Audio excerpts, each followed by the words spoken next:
Oftentimes, and in fact, this is not very rare, we've always shifted the blame towards a victim than we have done it towards the perpetrators of the incident or whatsoever. A very good afternoon to everyone present on the other side. I'm Shrikant Thokchom, student of Hindu College, University of Delhi. And today's topic of my speech is victim blaming exacerbates sexual assault while denying accountability.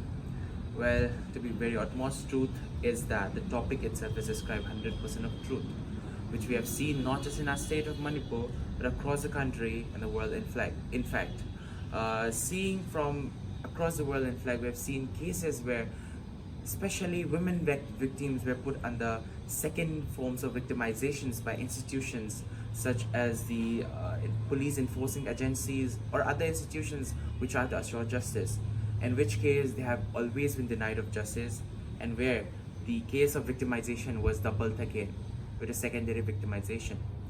Well, this is a very complicated one, but if we can merge into and see into the first primary victimization is over the fact of how society views victimization as.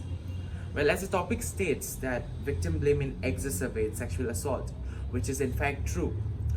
Victim blaming makes the perpetrator or the future possible perpetrator thinks that they have a green card to do so of whatever crime or whatever sexual assault they want to carry forward. Meanwhile, if we continue denying accountability of perpetrators or of the criminals, the cases will keep rising on. Because, as I've stated before, perpetrators and criminals tend to think that they have a green card to carry out whatever criminal activity or whatever sexual assault or whatever sexual molestation or in fact rape they want to, with the very form of victim blaming that the society has subjected mostly towards women victims.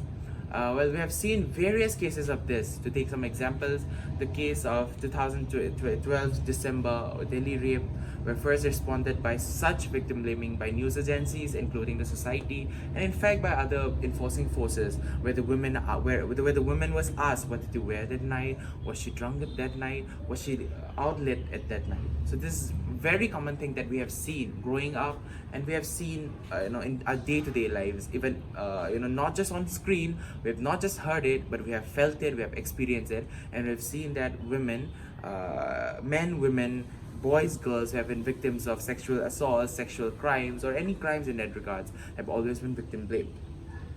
While it also believed that women has been and it is in fact truth that women have been the main victims of this crime, where victim blaming has taken a step forward and has been the most brutal way of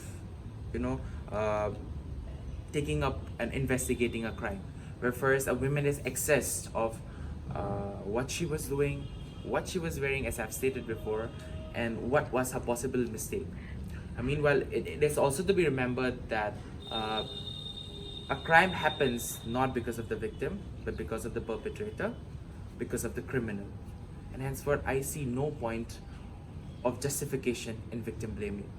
Unfortunately, the society as a whole, institutions across the country, across the state and the world have got used to and have been hobnobbed to the system of victim blaming, which is very unfortunate, but is still very much present, and the society and the institutions and the people as general needs to change. To continue forward with, ladies and gentlemen, victim blaming itself is a crime, I feel. Victim blaming itself is a crime, and I also feel the fact that we should come up with more laws and more plans and acts and more strict rules and regulations by the government and the society as a whole to counter victim blaming.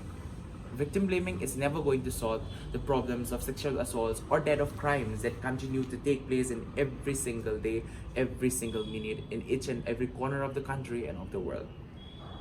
Well, in case if we ensure the safety of victims, if we ensure the safety of people who have been victims at the hand of these perpetrators and criminals, only then can we ensure a proper justice, a proper a system of where justice is very much present, and a proper system where in the future our children and the future generations, people who will be victims in the future, people who will be victims of crimes in the future, are assured of justice and of a proper system where they are not blamed for whatever took place.